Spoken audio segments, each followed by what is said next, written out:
દોસ્તો, આ છે ગુજરાતી ફિલ્મોના હાસ્ય કલાકાર પ્રકાશ મંડોરા.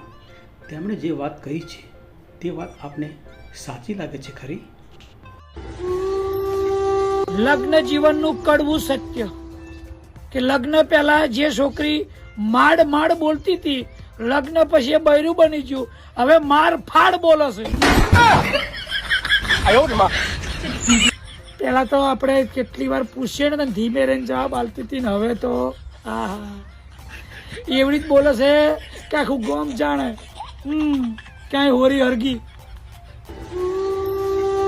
લગ્ન જીવનનું કડવું સત્ય કે લગ્ન પહેલા જે છોકરી માડ બોલતી હતી, લગ્ન પછી બૈરું બની ગયું, હવે માર ફાડ બોલે છે.